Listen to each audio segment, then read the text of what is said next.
Good morning, everybody, and thank you so much for attending our session. We'll get started in a few moments as we just wait for people to enter the room.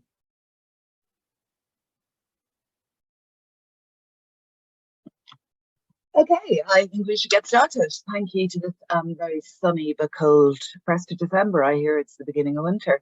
The chat box is open at the moment, so please do say hello and let us know where you're from. And really thank you all for attending.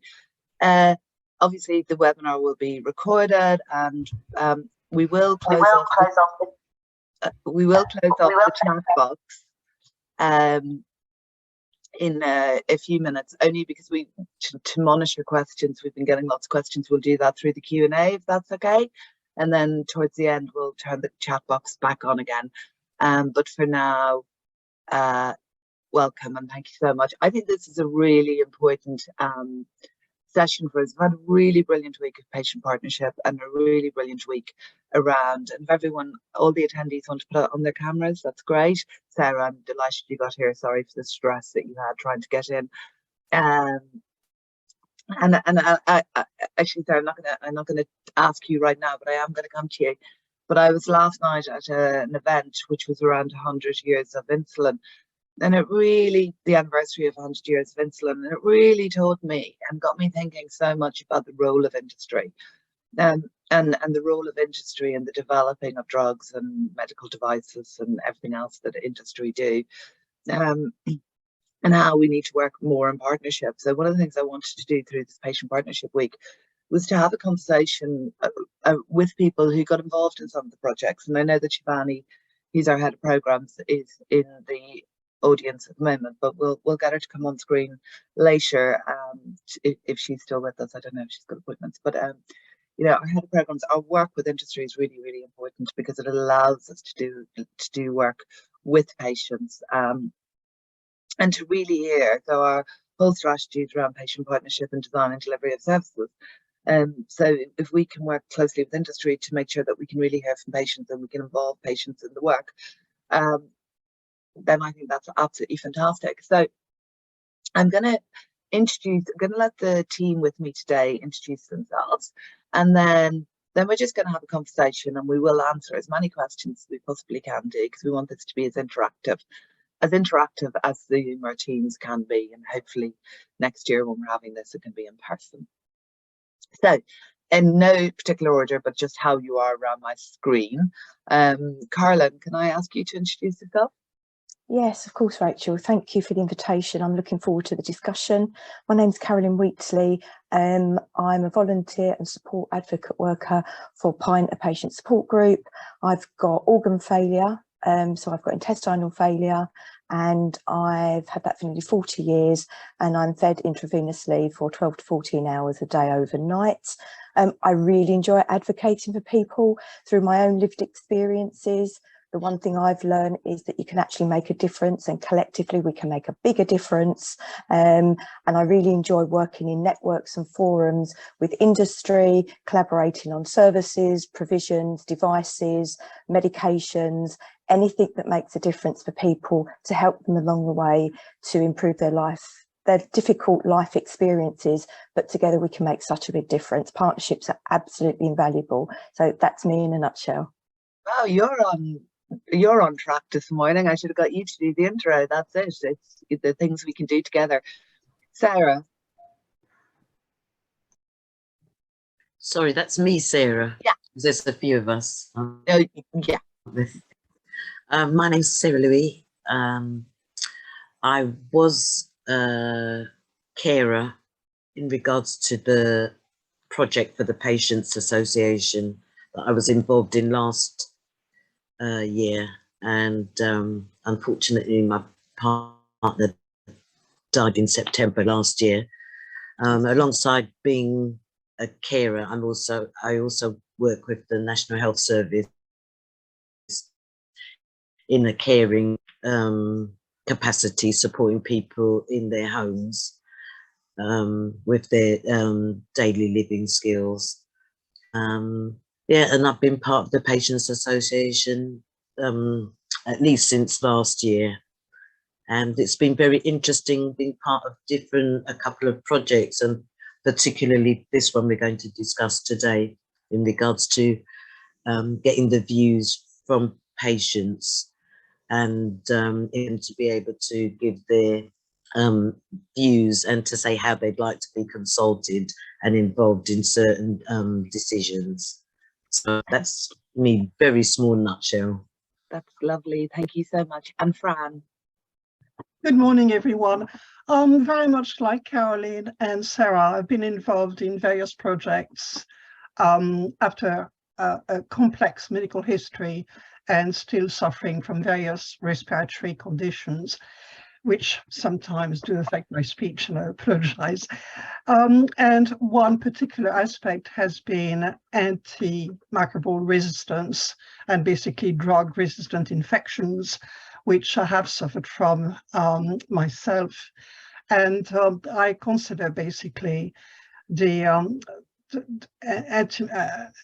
conservation of the few antimicrobials which are still working as really important, because otherwise, we are not going to have any medicine anymore.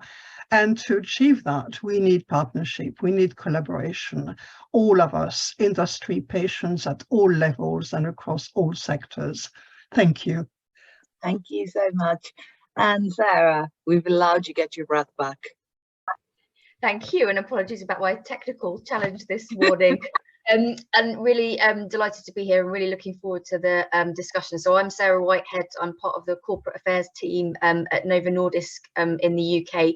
And prior to that, I worked within the NHS for about 10 years at a regional level in the southeast. And I think that role really gave me a first-hand insight into the sort of real importance of ensuring that patients are there working in partnership with the NHS, with life sciences companies to really make sure that voice is there to help shape services, right through from involvement in clinical research and making sure that that meets people's needs, right through to sort of being able to co-design and improve services.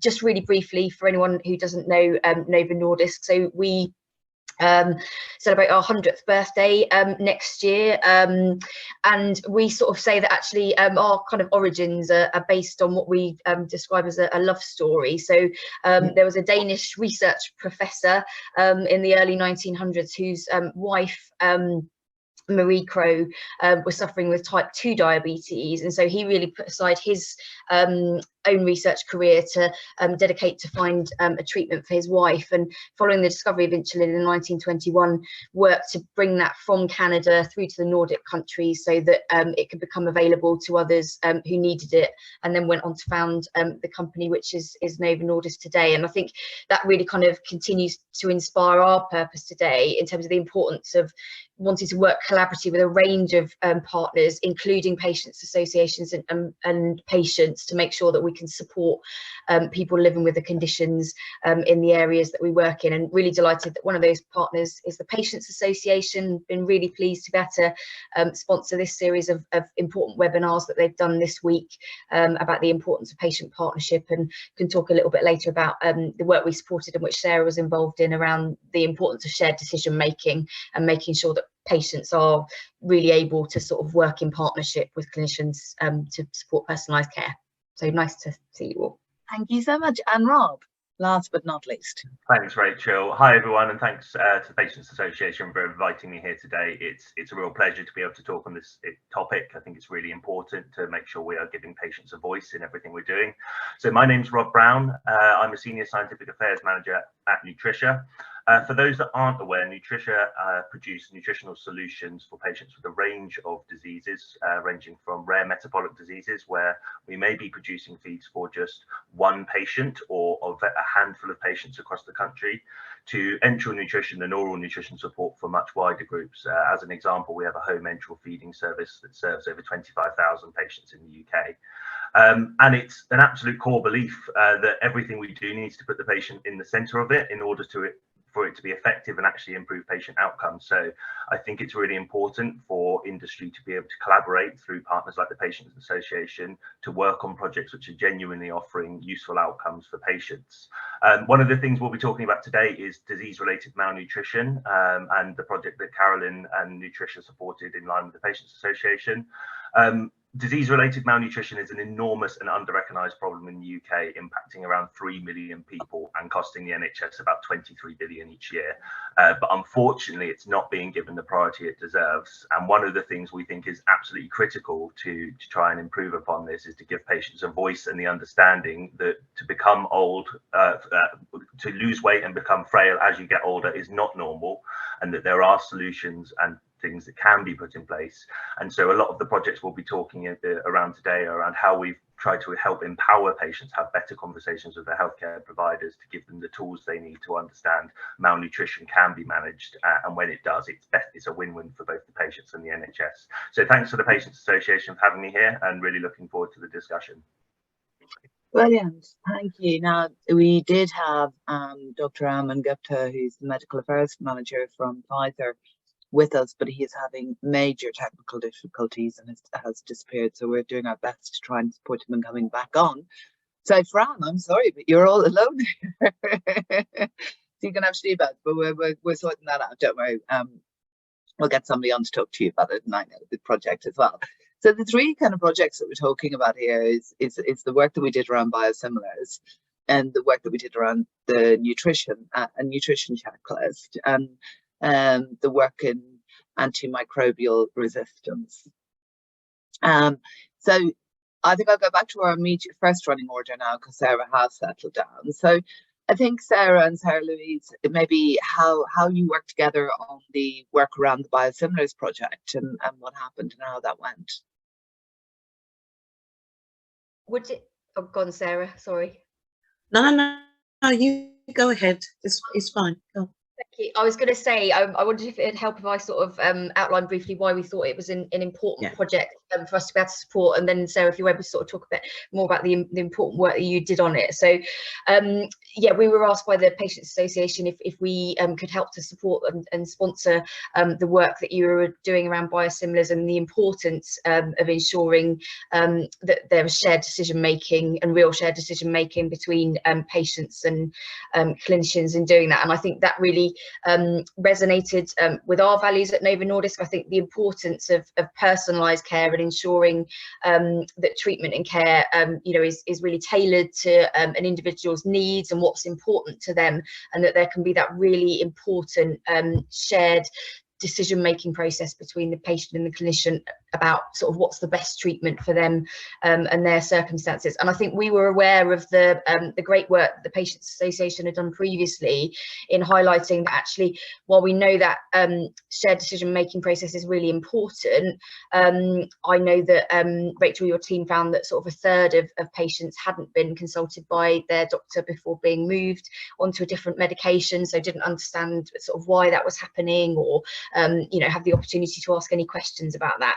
And I think in some of the, I think it's really important there is that shared decision making process for all patients, and that we can work towards that. And I think some of the disease areas that we work in really highlight the sort of crucial importance of that. So when we look at a condition like type 1 diabetes, where people largely have to self-manage their condition. So Diabetes UK estimates that on average, someone with diabetes probably spends about 3 hours a year with a healthcare professional. And for the rest of the time, sort of 8,700 odd hours a year, they're managing their condition themselves. And to that sort of extent, often people living with type 1 diabetes, they're really just often described as experts in their condition, and quite often they'll know their bodies really well, and will often know sometimes more than some of the healthcare professionals that they're seeing in terms of the intricacies of their disease.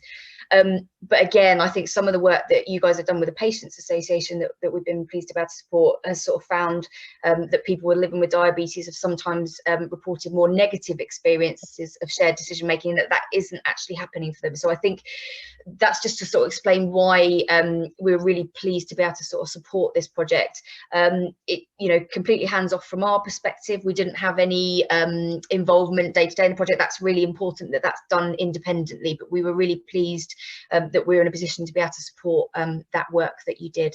So I will stop now and let Sarah. I think that's one of the questions that we'll address shortly, Sarah, because I think that the code, the ABPI code, which somebody can break down for me because I always get it wrong, the Association of British pharmaceutical industries, and there's a code around how patient groups and industry work together. But we have some questions because I think that's something people get very confused about. But Sarah, what was it like? Tell us your story about being involved in the project. Well, being involved in the project, I had to remind myself it was actually not this year. There were two parts in regards to answering questions on the surveys. In regards to how patients were consulted about a change, I had to look up and know about what was the difference between medication and biosimilar. So when the change happens, sometimes it seems like it was assaulting the patient, moving from one medication to one that's similar, and not actually healthcare professionals explaining the reason why the change was being made and what the difference may or may not be in the medications. So for me, at that particular as a carer and in part as a patient as well, it was about you know, taking the time to spend with explaining it. There was a fact sheet as well that we looked at, and to give our opinions on how that could be made more accessible and more patient friendly. And it was good to see that there was a checklist for health professionals to ensure, have we done this, have we done that? And for me, as a Black woman as well, it was whether that had been considered, if they were speaking to patients, English was their second language.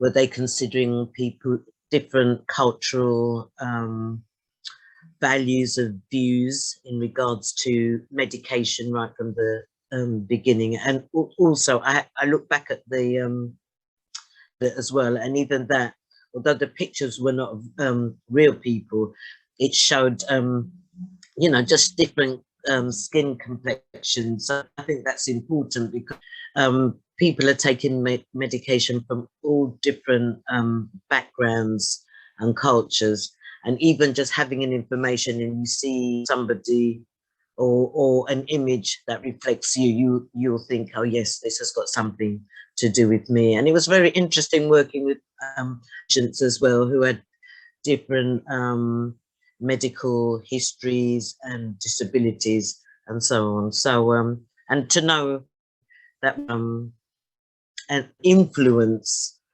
in regards to something that was being used by healthcare professionals, I think that in itself was empowering. But I did find that, and I think the group did as well. Thank you. And then I'm going to come over and I'm going to talk to, and Aman, it's really good to have you with us. I know you're having huge technical problems. So I wonder, should I come over to you just in case we lose you again? Because Aman and Fran, so Fran is the patient participant working in the AMR, the antimicrobial resistance. And I'm going to do you want to just introduce yourself? And I'm sorry, Fran, I would come to you first, but I am terrified we'll lose Aman again. So I just want to Me too. Oh, thank you, Rachel. Thank you so much for having me this morning. It's afternoon for me, so I'm abroad at the moment, so that's why I'm fighting technical issues on annual leave.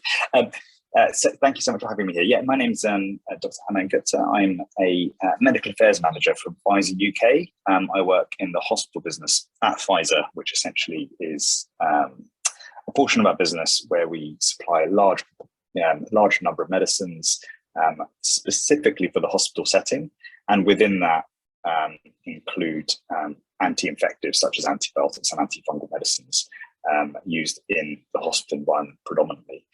My background, I'm a clinician. I still work part-time in the NHS as an anaesthetist, and one of the reasons I actually joined Pfizer in the first place, that was coming on for just over 2 years, is because of my passion for this issue that I can see, and that's frontline about antimicrobial resistance. When I joined, well, when I started as a junior doctor quite a long time ago now, working on diabetic foot wards, intensive cares, and bugs that were difficult to treat, were coming through in diabetic foot more commonly, because patients were coming through the door quite a lot, and those infections were really, really difficult to eradicate, and hence resistance was rising.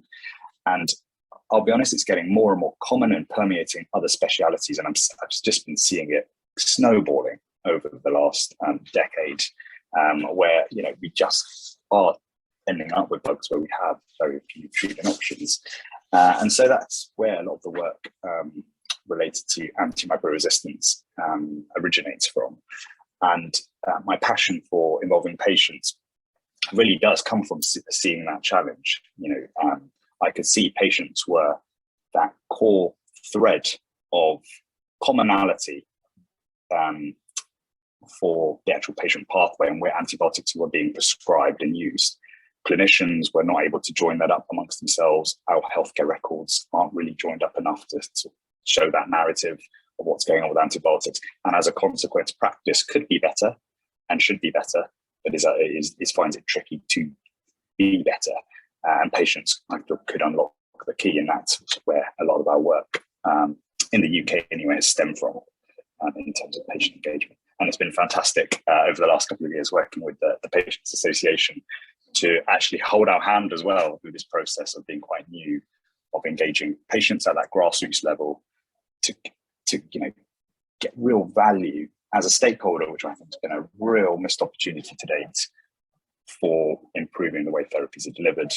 Why are we not asking the people that are essentially the end user here? So it's been brilliant. It's been a brilliant learning for the last couple of years, and I'm looking forward to talking about it further today. Lovely, fantastic. We kept you for that bit anyway, so hopefully we can keep you for the rest of the time now with that. Thank you so much for that. Now, Fran, you were the patient involved in this project. Yes. Basically, I think I should give you some information on basically my medical history. I'm 78, soon 79.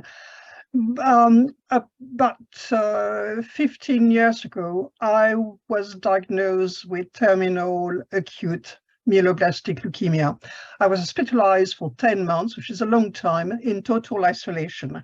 So that already gave me some information when I was actually compos mentis on basically various drug regimen which succeeded in keeping me alive. So that was a kind of interesting connection with medical drugs. And I contracted aspergillosis, which is a fungal infection, and that started various problems in terms of respiratory conditions, and I had to be hospitalized on several occasions. One particular episode of care was really important for me. That's when I started really realizing the importance of fighting to use antibiotics or antifungals as appropriate in an appropriate manner. That was when I contracted C. difficile on my hospital ward. The reaction, not just of the clinicians, the reaction of the clinicians was very good, obviously, but the reaction of the ward manager and the nurses and all the staff really brought the point to me. I mean, they reacted to my contracting C. diff as if there had been an earthquake. I mean, they started doing special cleaning on the ward and moving things, and it was really considered as a major, major, major incident. And that was really important. I think it's important for clinicians as well as pharmaceutical companies and others to really explain the importance of drug-resistant infections, to make people understand that this type of drug, antifungal or antibiotic or even antiviral, these are not drugs like aspirin or paracetamol. And so I was in a way lucky. I mean, I survived C. diff, and I later contracted MRSA in the womb. That's another story. But I was lucky that I had been given the right information in the right manner, in the right context, to start thinking about AMR. And so this continued when I stopped working and started doing volunteer work across different projects, AMR/AMS, i.e. stewardship, i.e. trying to conserve the few drugs which are still working, became basically top of my agenda. And then I was very lucky, I was very lucky to be involved in different projects, including, of course, with the Patient Association and Pfizer with Aman, where we did a great project to basically deconstruct, I think that's the right term, deconstruct what partnership between industry, between professionals and patients, professionals in different sectors, industry, what this partnership actually mean in terms of understanding our language, how do we talk to each other, what kind of language do we use, not just language in terms of national languages, historical languages, but in terms of basically our context, the context of a professional, whether industry or NHS or wherever. The context of professional is very different from that of the patient. The patients, first of all, the issues of context for the patient, where the patient is still working or retired, has children or not, how much time they have, in fact, to cope with their long-term conditions. So we took all these issues in consideration, and basically the message we got, which seems very obvious, at the same time, it's still something we have to explain and we have to really be advocates for, is think twice before taking antibiotics. I personally get quite concerned when I read on some websites a kind of the tone of the guidance given to patients, which is to say, oh, if you've been diagnosed with XYZ, go and see your doctor will prescribe antibiotics. To me, this is entirely wrong. The wording should be, you've been diagnosed with this particular condition, your doctor may wish to use antibiotics. This is something that you should discuss with your doctor. The whole concept is think twice. It's shared decision-making, as the Patient Association has done a very good webinar on the subject. Shared decision-making is really important. Both sides, the professional and the patient, really have to discuss whether antibiotics or antifungals are necessary. Let's not forget that they are self-limiting infections. I do have flare-ups of bronchiectasis from time to time, and I have what is called a rescue pack of antibiotics and steroids.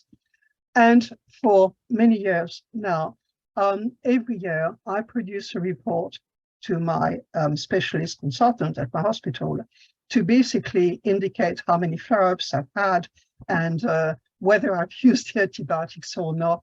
And I'm touching wood right now because in the last few years, I've had flare-ups with horrible symptoms, but I haven't used the rescue pack, I haven't used the antibiotics.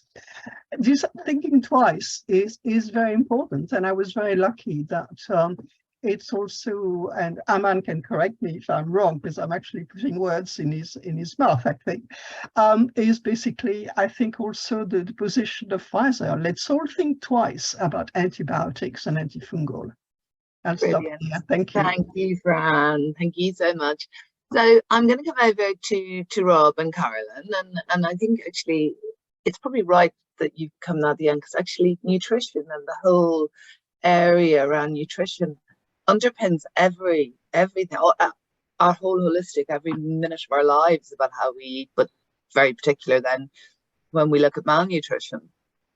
So, no. Rob, do you want to introduce the project? Absolutely, and I'm glad you said that, because it rings very true that nutrition really does underpin patient outcomes across any disease. If you are malnourished, your outcomes will be worse, and unfortunately, as I said, it's not being given the attention it deserves.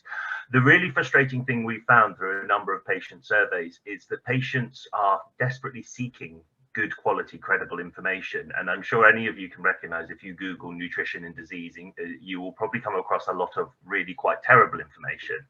A recent example was we commissioned a survey of patients that have been discharged with COVID from hospital with COVID-19, and 2/3 of them wanted to access more information on nutrition and better nutritional care. And we also recently did a survey in collaboration with the Patients Association that showed that actually all patients believe nutrition is important, but the majority are needing to find better information they're being provided at the moment, and that's one of the challenges we are facing. And the real frustration is that most patients do want and are capable of managing and monitoring their risk of malnutrition at home if they're provided with the tools and the information needed to do that. So the project that we worked with Carolyn and with the Patients Association with a number of external partners was really to go about trying to do that. So there are a number of different resources and tools we helped produce.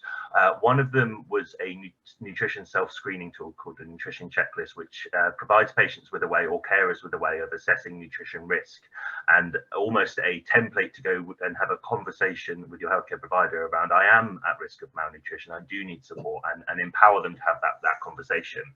And another part of the project that we've been really focused on is then ensuring that information that is provided online on Patients Association allows patients to get good quality information on nutrition support, on malnutrition, and on the treatment options available for patients with malnutrition, which, as I say, is an absolute minefield online in terms of the quality and the quantity of it.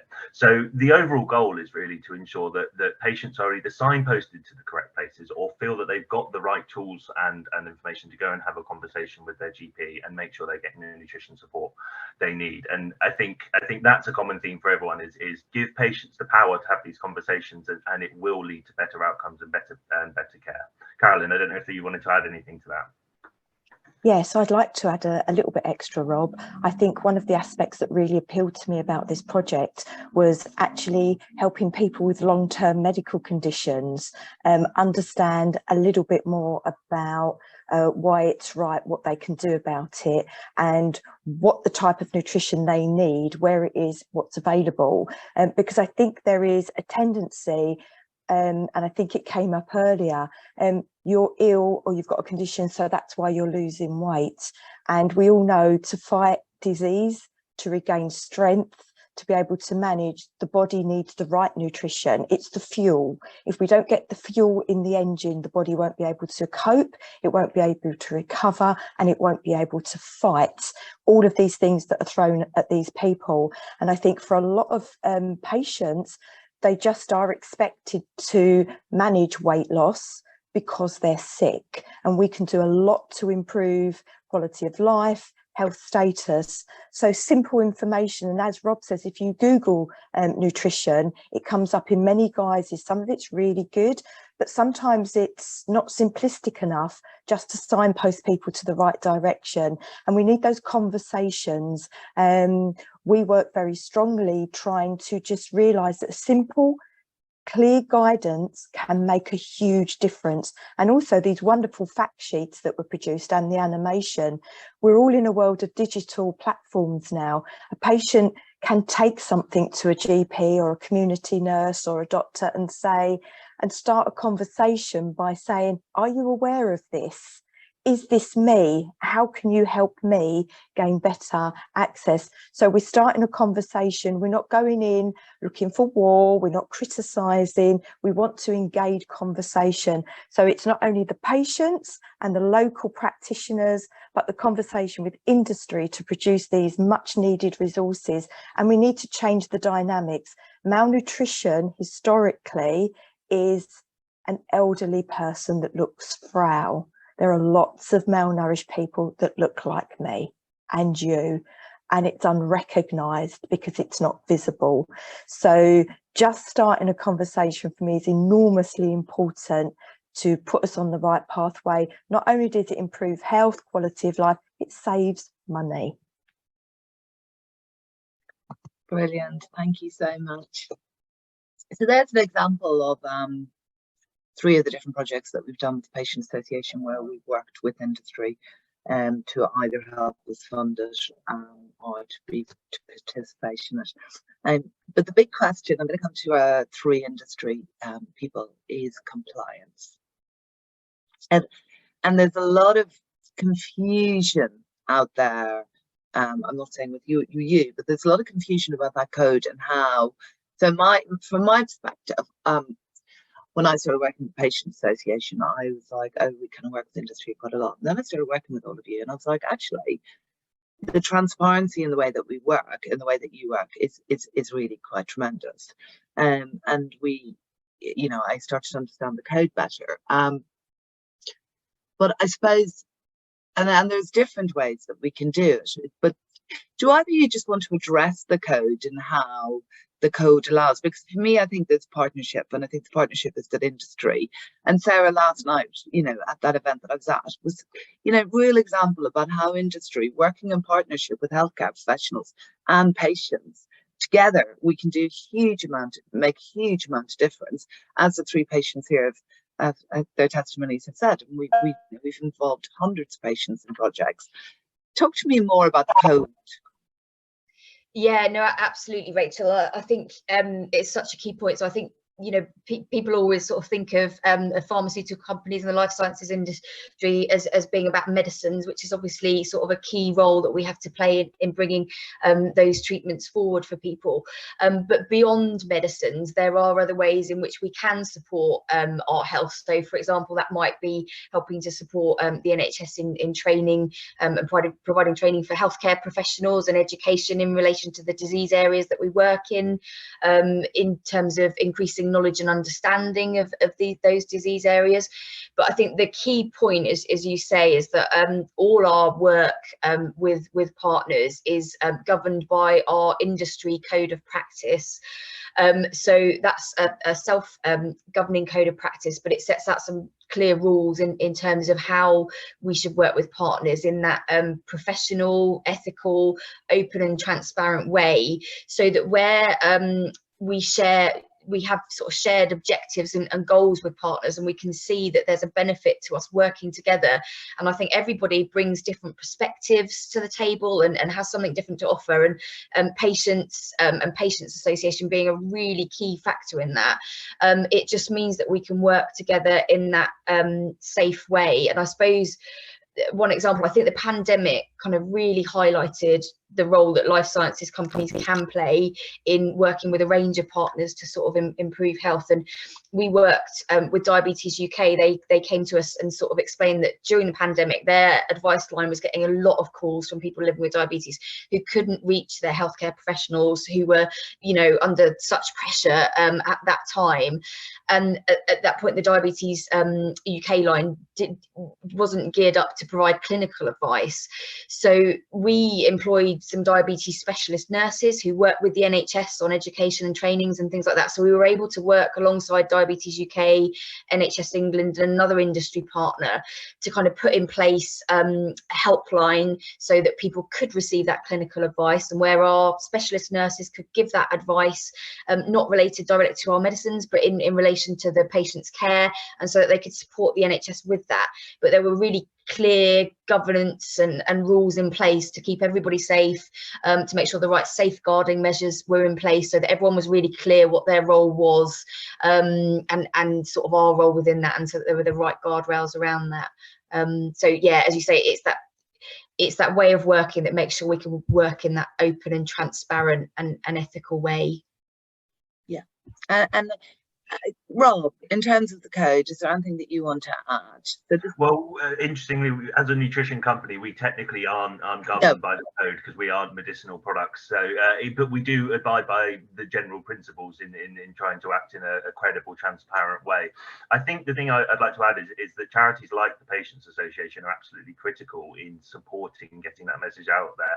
As Sarah said, HCPs are extremely busy, and there's only so much time they have. So there needs to be a way to communicate effectively and get education through to patients through partnerships with charities like yourself. And I think that is often the most effective way to do it, through credible, transparent partnerships like Patient Association, like Carolyn's wonderful charity, Pint, which focus on providing really good information for patients receiving enteral and parenteral nutrition. So there are some really credible and good ways, and I think industry needs to play a role in that, because we are a key partner, and we need to also be able to listen back to patients in their preferences, their needs, so that we can respond to those. So there are ways to have an open conversation and without needing to go around or divert from the code, and I think that's absolutely critical.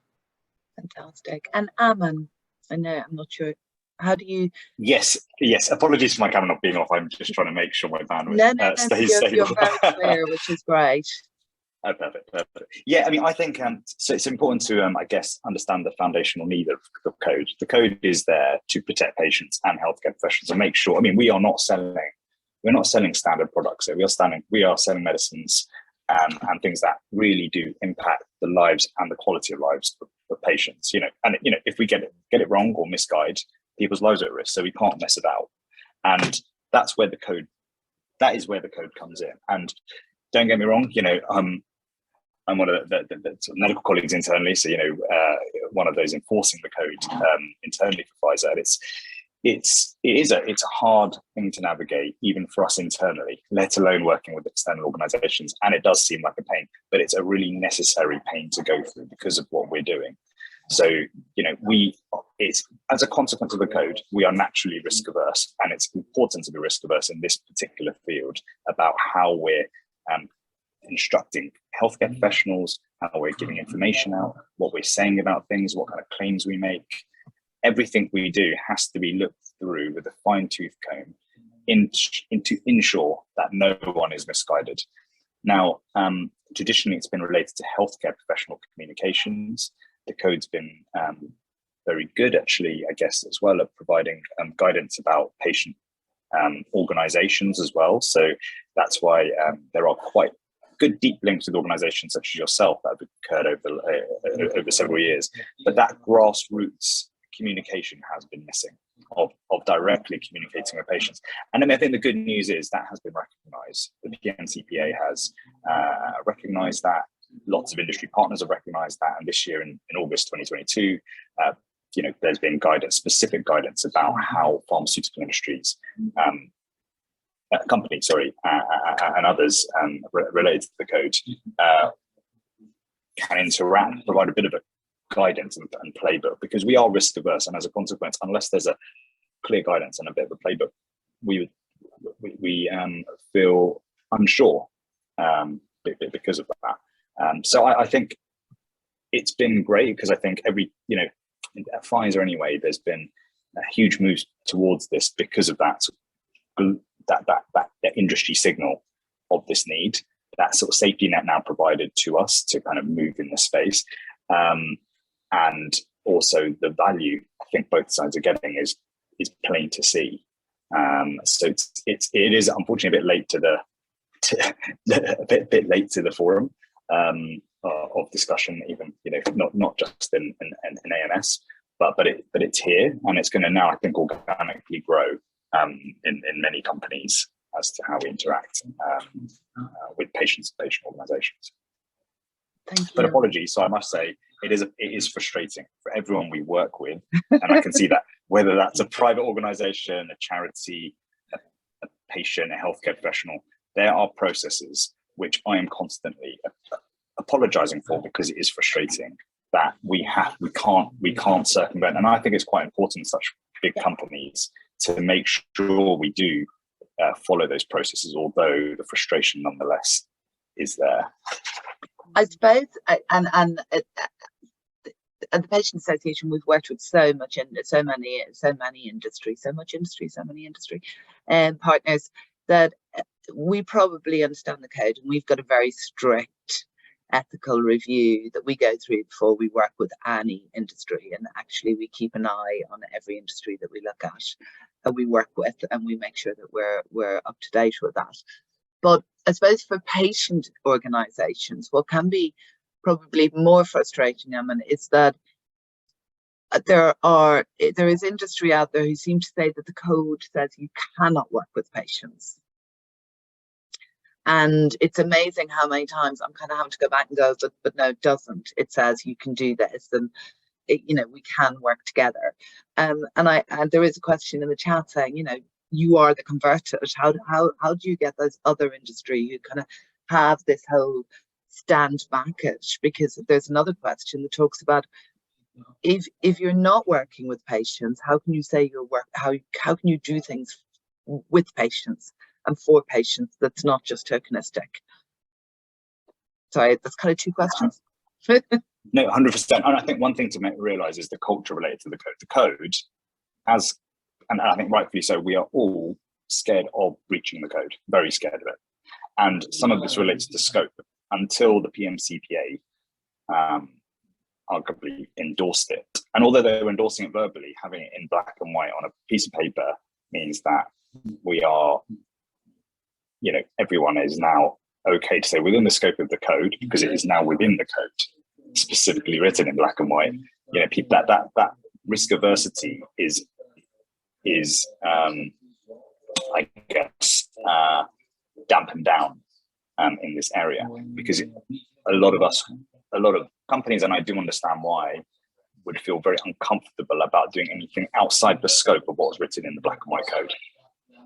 And that's where some of the challenge, I guess, were arising before.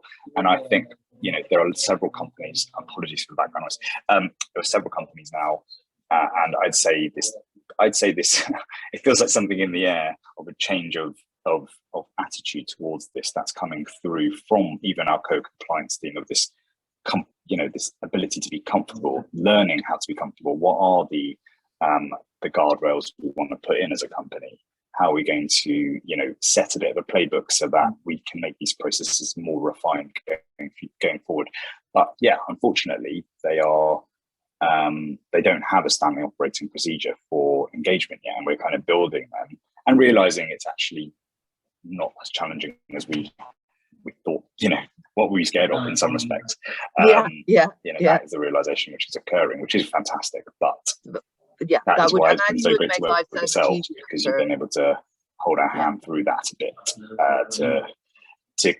to also, I think, challenge us, which is I think essential at this stage, because we are used to doing what we're used to doing, which is communicating with healthcare professionals, communicating with organisations, not directly, you know, reaching out with patients and that sort of grassroots level. So I think it's really good to ease into that. And I think the attitude we take is really important when we go into those interactions, because we don't know what we think we know. You know, the eyes can't see what the mind doesn't know. So that is why, you know, I think we did that here as well with our project, was to make sure that we don't treat yourselves as an intermediary. We treat you as the expert to advise us almost on how to converse with patients, how to get valuable insights for ourselves and ensure patients get value back from that interaction, which is something which is completely new space for us. And there is no code for that. We also don't know how to do it once we try. Well, your patient charge sheet can help you. And so I want to come to Sarah, Caroline and Fran on this. So there's a lot of questions around shared decision making, and one of the things that we talk about is patient power. Like, if you're going to have shared decision making, the patient has to feel that they do have the power, and that the healthcare profession can help support that. So in working with industry, I suppose, you know, there is that risk, and there is often people saying, well, you know, it's tokenistic.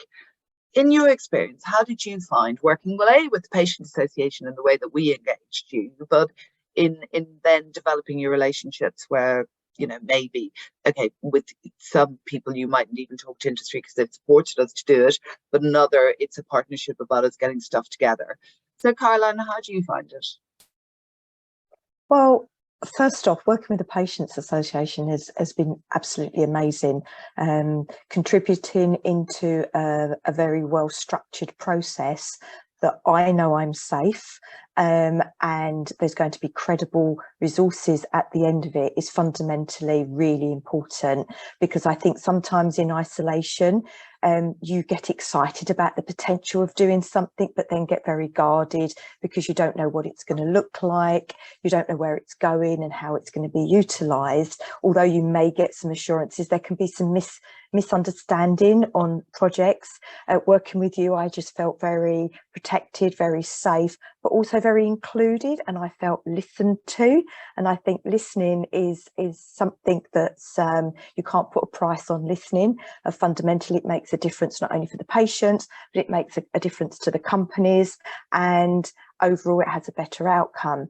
So in terms of working with pharma or industry, I feel very blessed. We've never had a major problem.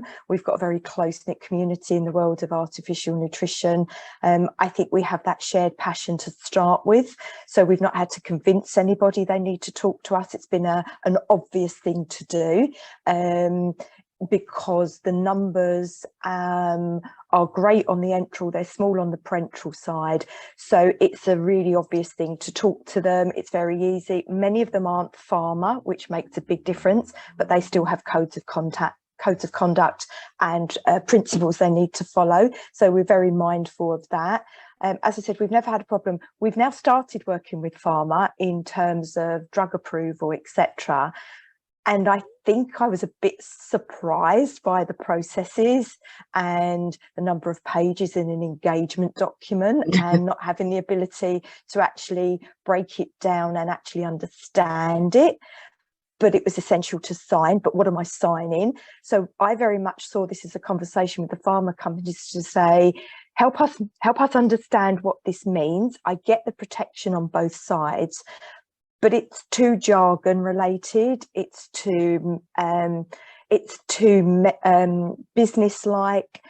I would like to see a simplified version of the code for patients.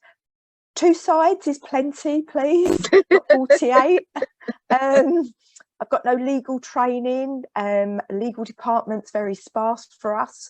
So let's not build a wall. Let's break down the barriers. Let's build the protection. But the crucial bit for me is let's do what we need to do to get that information out there to the patients, to grow the engagement. And that's the community I feel I've been blessed to work in. Fantastic. Thank you for that. That's all that. I feel your pain, because quite often, especially if we've multiple partners on a project, you know, and you end up on a call to try and get through a final document or something. And that's where I think what Aman's saying, if we could really clarify the code. Yes. And you know, I get through those 45 pages documents and I was like, okay, but my team get them and they just then go, hey, you're the boss, you need to read these. So Sarah Louise.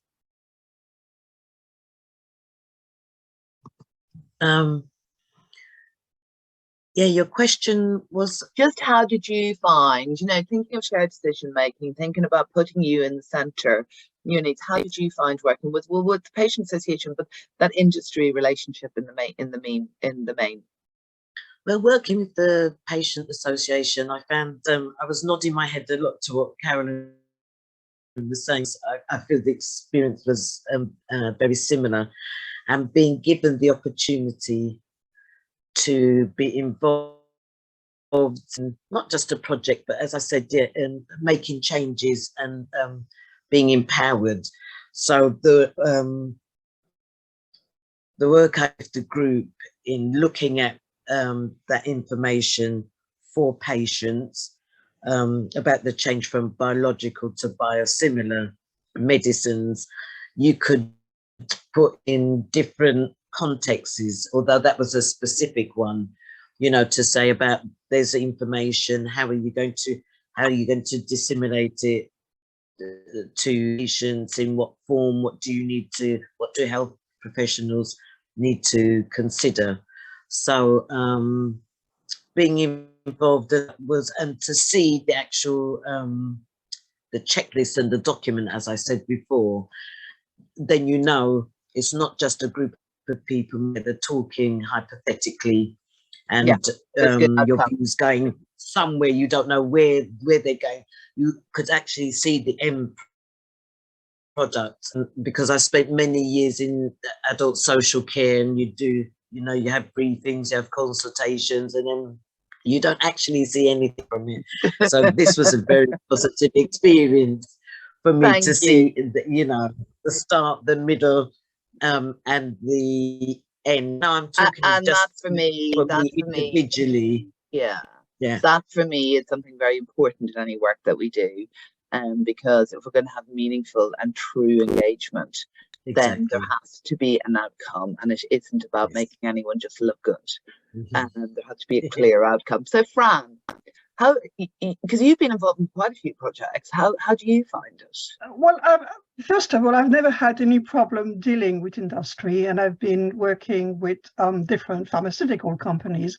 But I must say, as in fact Caroline and Sarah mentioned, it's important to have an organization, a charity like Patient Association, to translate. Because it's going to be difficult to produce documents such as, the code. Yes, it'd be great to have a document 2 pages in plain English, but that's very, very difficult to achieve. There are many instances where, for legal reasons and so forth, the documents are going to be quite difficult to understand. But that's where the Patient Association and the and its staff can really help patients in translating and explaining why it's important to have all these details. But there's another point which I think we tend to forget, because in fact, because I'm fairly active in different sectors, some patients have said to me, how can you accept to be working with, I'm going to call a cat, how can you be working with big pharma? Well, let's not forget, we live in the UK, which is a democracy. We have a parliament, we have MPs. If we think that a pharma, or any other company for that matter, was doing something not quite ethical or whatever, we can write to our MPs. We also have many regulators in the UK, and most of them are actually quite good. So we have an incredible level of protection in the UK, and this applies to other countries as well, not just the UK. But unfortunately, there are also countries where there is no democracy, as we all know. But at the same time, I think this is something which has to be highlighted by the charities and also by Big Pharma, that it's not a free-for-all for industry. It really isn't. And so I have found basically that I've never felt I could not express myself. One term, I'm not too keen on the term patient empowerment. I don't like the term power. We're not in a power game. I'm not fighting anyone, and I hope doctors are not fighting me. I think patient activation, patient agency, to be oneself. I mean, basically, we all want to be ourselves, and we have medical conditions. We need help, we need support. One point, in fact, which Aman mentioned briefly in his introduction, he mentioned different siloed medical records across healthcare, quite frankly. All records are disjointed, one hospital doesn't speak to the other hospital, etc., etc. Patients, again, and that's part of partnership, patients can monitor and document their use of antibiotics, antifungals. If they haven't got access to the internet, I'm very mindful of people who cannot use the internet for whatever reason. They can use something on paper like My Medication Passport. If they can use the internet, we now have in the UK, and again, I'm very privileged to live in London, we have personal health records, PHRs. Fran, we're going to start losing people because we've got to 10 o'clock, and I think this conversation could have gone on for ages, but I'm mindful that there are numbers are going down, and because people are back to back. But so I'm sorry for interrupting you, because I know you were going on to the personal records, and that's really, really important to shared decision making, and that ownership and activation, as you say. I think this has just been a fabulous conversation, and I'm really grateful for all of you for coming along. Thank you so much. And there's so much more we should have had, but I think with a lot of our sessions this week, we've realized that an hour hasn't been enough, but it's an hour so that we can get people together into the room. We've one final session tomorrow, which is working with the healthcare system when something has gone wrong, and some really good patient advocates there. So if you want to join that, but otherwise, thank you so much for getting here, and sorry about the earlier Wi-Fi issues. Really appreciate your time. And thank you all for attending. There are some questions we didn't get to, but we will look to make sure, and a copy of this will be available on our website, the video, and